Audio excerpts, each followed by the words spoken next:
बिस्मिल्लाहिर्रहमानिर्रहीम अस्सलाम वालेकुम डियर ऑल व्यूवर्स। उम्मीद है आप सब ठीक ठाक होंगे। मैं ज़ाकिरुल्लाह आज एक नए टॉपिक के साथ। आज का हमारा टॉपिक है storage and preservation of microbiological samples, यानी हम वो सैंपल जिसको माइक्रोबायोलॉजी में प्रोसेस करना चाहते हैं किस तरह हम उसको स्टोर करेंगे, और अगर प्रिजर्वेटिव की ज़रूरत हुई तो कौन से प्रिजर्वेटिव्स को हम यूज़ करेंगे और किस पर्पस के लिए कौन सा प्रिजर्वेटिव इस्तेमाल करेंगे।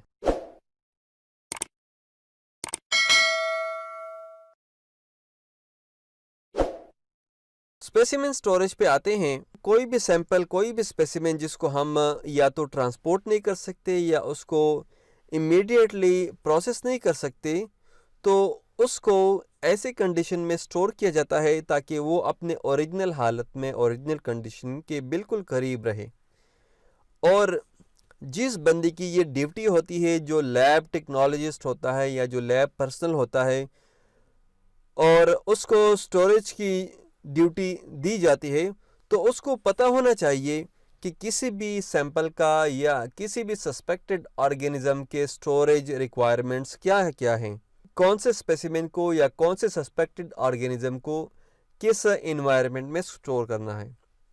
For example urine, stool, sputum, swabs या जितने भी फॉरेन डिवाइसेस हैं, फॉर एग्जांपल कैथेटर्स हैं या इनवेलिंग डिवाइसेस हैं, ठीक है, या वो स्पेसिमेन जिनके अंदर वायरल जो पैथोजेंस हैं वो सस्पेक्टेड हैं, तो उनको हम 4 डिग्री सेंटीग्रेड पर मेंटेन रख सकते हैं तकरीबन 1 दिन या 24 घंटे तक।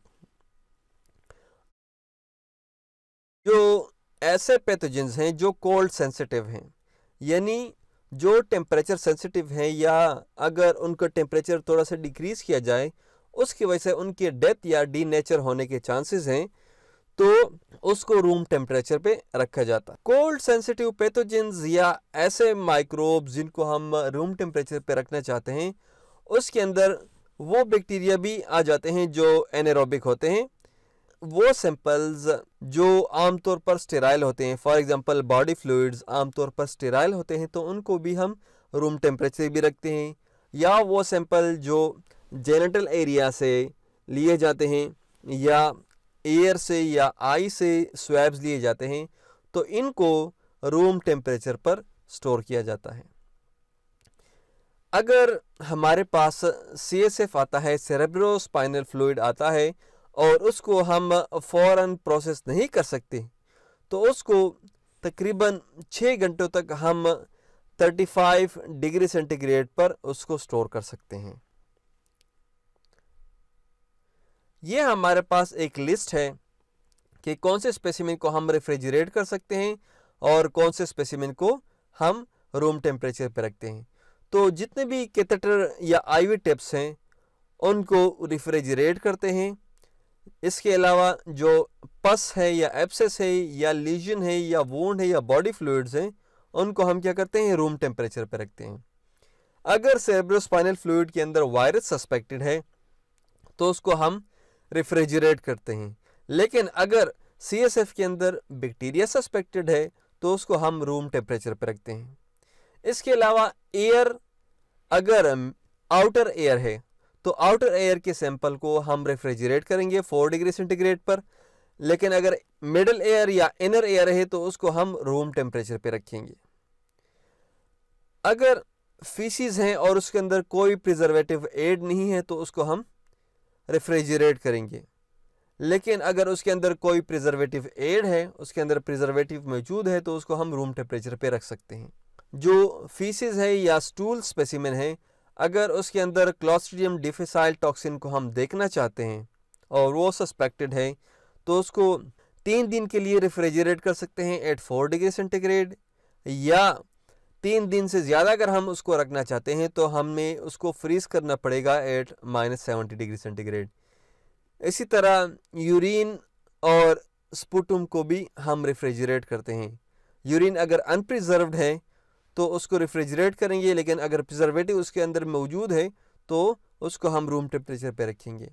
जेनिटल स्पेसिमेन, नेज़ल थ्रो या थ्रोट स्पेसिमेन या टिश्यू स्पेसिमेन, उसको हम रूम टेम्परेचर पे रखेंगे। तो ये हमारे पास वो डिफरेंट टाइप ऑफ सैंपल्स हैं जिनको हम रूम या रेफ्रिजरेट करना चाहते हैं, तो ये उसके लिए ये स्टोरेज गाइडलाइंस हैं। आगे आते हैं प्रिजर्वेटिव्स की तरफ। तो आमतौर पर हमारे लैब के अंदर जो कॉमन सैंपल्स हैं दैट इज़ यूरिन और स्टूल, वो बहुत ज़्यादा आते हैं और उसके लिए प्रिजर्वेटिव यूज़ होते हैं। यूरिन के लिए सबसे कॉमन प्रिजर्वेटिव जो यूज़ होता है that is boric acid. Boric acid ये इसकी कंसंट्रेशन होती है 10 ग्राम पर लीटर या 1% वेट बाय वॉल्यूम परसेंटेज। और ये बोरिक एसिड क्या करता है, अगर इसके अंदर बैक्टीरिया मौजूद है तो उस बैक्टीरिया को ज़िंदा रहने देता है, उसको वायबल रहने देता है और उसके अंदर मल्टीप्लिकेशन को रोकता है। पस सेल्स हैं या रेड ब्लड सेल्स हैं या कास्ट सेल्स हैं, उसको भी महफूज रखता है, उसके ब्रेक डाउन, उसके शेप के अंदर चेंज वो नहीं करने देता। प्रिजर्वेटिव के अंदर एक और जो बोरिक एसिड है, इसके अंदर एक और अच्छी बात यह है कि जितने यूरिनरी प्रोटीन्स हैं या chemical examination of the glucose है या प्रोटीन्स है, तो ये उनको भी प्रिजर्व करके रखता है। तो ये बोरिक एसिड का फ़ायदा है। इसके अलावा अगर स्टूल स्पेसिमेन है और उसके हम कल्चर करना चाहते हैं, ठीक है, और इमीडिएटली हम उसको ट्रांसपोर्ट नहीं कर सकते, तो उसको हम क्या करते हैं, रेफ्रिजरेट करते हैं एट 4 डिग्री सेंटीग्रेड, जिस तरह पहले बात डिस्कस हुई।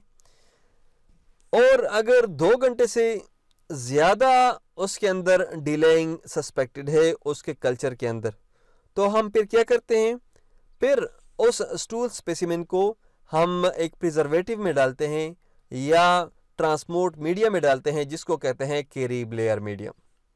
ये कैरिब लेयर मीडियम ये एक मशहूर ट्रांसपोर्ट मीडिया है जो कि आमतौर पर जितने भी एंटेरिक ट्रैक्ट के ऑर्गेनिजम्स है उसके ट्रांसपोर्ट के लिए कैरिब लेयर मीडियम यूज़ होता है। अगर क्लॉस्ट्रिडियम डिफिसाइल टॉक्सिन वो हम एग्जामिन करना चाहते हैं स्टूल के अंदर, तो उसके अंदर कोई प्रिजर्वेटिव यूज़ नहीं करना, उसको रेफ्रिजरेट किया जाता है।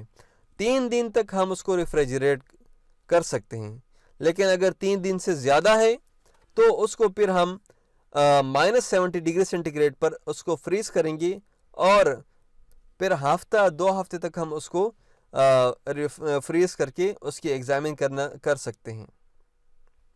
अगर हम स्टूल के अंदर ओवा और पैरासाइट की एग्जामिनेशन करना चाहते हैं, तो प्रिजर्वेटिव क्या करता है कि ट्रोफोजाइट और सिस्ट और ओवा और पैरासाइट उसकी जो मॉर्फोलॉजी है वो मेंटेन करता है। 2 तरह के सिस्टम्स यूज़ होते हैं for the preservation of stool. एक के अंदर हम फॉर्मालिन यूज़ करते हैं और ये फॉर्मालिन ये for the concentration purpose use होता है कि जितना ओवा है, जितना पैरासाइट है और जितने ट्रोफोजाइट और सिस्ट है वो सारे इसके अंदर बच जाते हैं, जबकि इसके अलावा जो भी फीसिस या एक्स्ट्रा फीसिस हैं वो सारे डिस्ट्रॉय हो जाते हैं। एक और सेकेंड वाइल जो सिस्टम है उसमें क्या होता है कि उसके अंदर भी एक फिक्सेटिव होता है और वो फिक्सेटिव अगर स्टूल से हम कोई स्लाइड को प्रिपेयर करना चाहते हैं तो उस स्लाइड की फिक्सेशन के लिए वो फिक्सेटिव यूज़ होता है। इसकी मिसाल है मॉडिफाइड पॉलीविनाइल अल्कोहल। इसको जिंक के साथ ऐड किया जाता है और फिर ये फिक्सेटिव जब हम स्टूल से कोई स्लाइड प्रिपेयर करते हैं, कोई वेट प्रिपरेशन प्रिपेयर करते हैं और उसको हम स्टेयर करना चाहते हैं, तो पहले इस जो फिक्सेटिव है इसके साथ इसको फिक्स करते हैं और फिर इसको स्ट्रेन करते हैं। तो ये 2 टाइप के फिक्सेटिव सिस्टम स्टूल्स के अंदर मौजूद हैं। So that was all for today. उम्मीद है आपने बहुत कुछ सीखा है। अगर आपको कोई क्वेश्चन है, अगर आपको कोई कन्फ्यूजन है, आप कमेंट बॉक्स के अंदर कमेंट कर सकते हैं। Thank you for watching. Video को लाइक करें और चैनल को सब्सक्राइब करें। अस्सलाम वालेकुम, अल्लाह हाफिज़।